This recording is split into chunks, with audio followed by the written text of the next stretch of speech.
Bagian kedua dari standar costing ini kita akan membicarakan bagaimana perusahaan melakukan adopsi standar costing. Bagaimana mereka mengetahui, oh yang standar sekian, yang ideal sekian. Apa plus minus dari setiap sumber informasi biaya standar tadi. Terus terakhir kita akan bicarakan tentang standar cost sheet, sebuah dokumen di mana ketika perusahaan sudah tahu standarnya, mereka akan melakukan penetapan pedoman, dan pedoman inilah kita namakan sebagai standar cost sheet. Nah, kalau kita membicarakan kemudian perusahaan, pengendalian biaya itu seringkali menjadi perbedaan atau penentu antara kesuksesan dan kegagalan mereka. Untuk perusahaan-perusahaan seperti Garuda, yang merupakan maskapai full service, atau perusahaan-perusahaan yang menggunakan strategi diferensiasi, maka pengendalian biaya tetap penting, tetap menjadi unsur yang penting. Tetapi untuk perusahaan-perusahaan yang menggunakan cost leadership sebagai strategi mereka, contoh kalau kita membicarakan maskapai penerbangan, airline yang menggunakan strategi low cost carrier, itu pengendalian biaya itu menjadi kunci hidup dan matinya perusahaan. Nah, kalau kita membicarakan kemudian mengapa diadopsi, balik lagi ke tadi strateginya apa. Kalau mereka menggunakan strategi cost leadership, itu menjadi sangat penting mengendalikan biaya.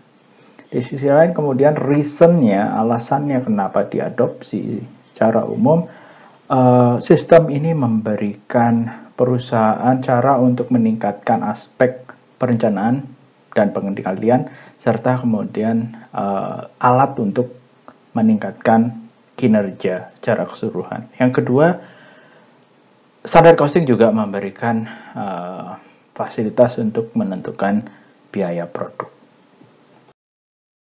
Nah, sekarang kita bicarakan tentang sumber. Kok mereka tahu? Idealnya biayanya berapa? Dari mana mereka tahu? Nah, pertanyaan seperti ini bisa kita analogikan dengan kehidupan keseharian sebenarnya. Maka saya bertanya kemudian, Anda punya standar tadi. Standarnya dari mana? Kok bisa kemudian kamu punya standar gaji saya sekian nanti kalau sudah lulus? Kok Anda punya standar, oke, saya ingin punya pasangan yang secantik ini. Dari mana asalnya? Tolong dipikirkan sebentar tentang itu. Nah, di sini saya sebutkan kemudian standar gebetan atau pacar itu ya mungkin aja pertama dari mengingat-ingat masa lalu. Oh, pacar saya yang pertama seperti ini cantiknya, seperti itu kayaknya, dan seterusnya.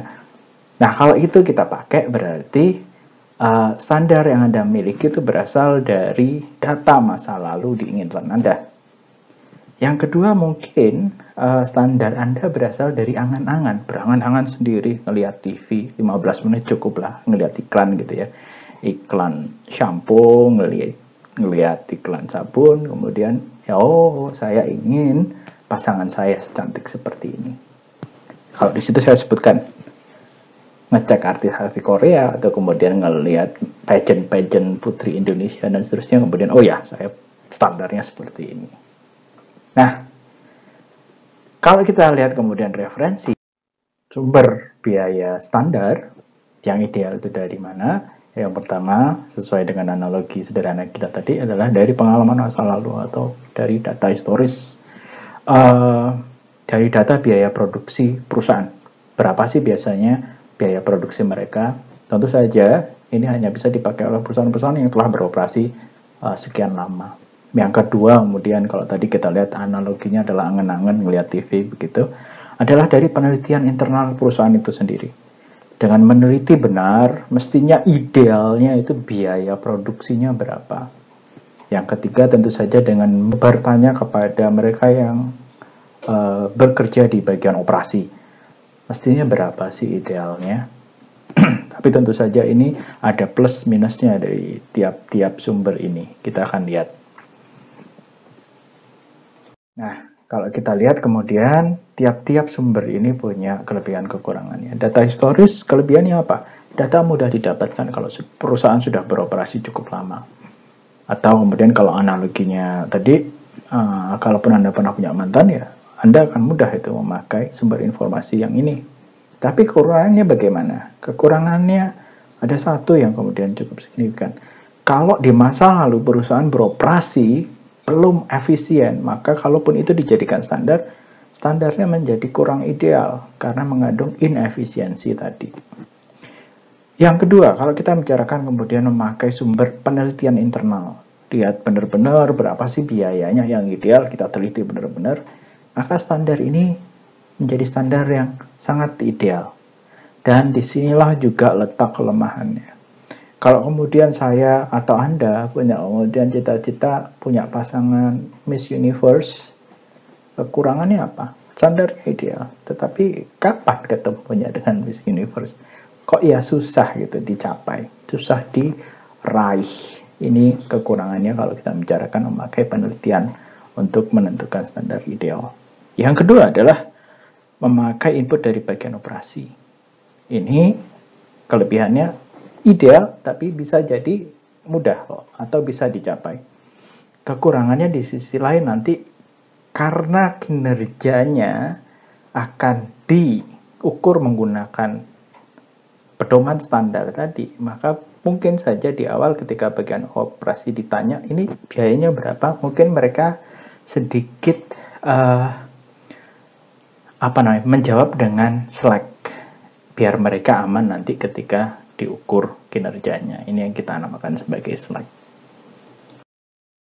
Nah, bila perusahaan ini sudah mendapatkan standar mereka, entah kemudian melalui satu sumber atau sumber yang lain,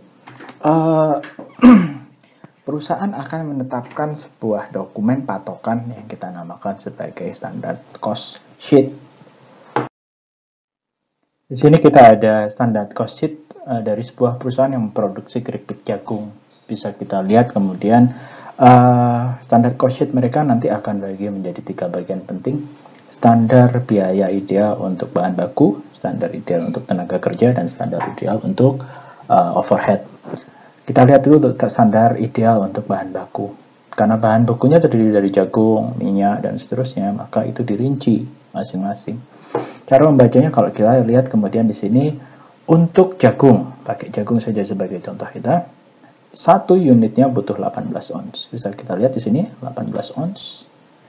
1 ons jagungnya itu membutuhkan harga per onsnya itu sebesar 0,06.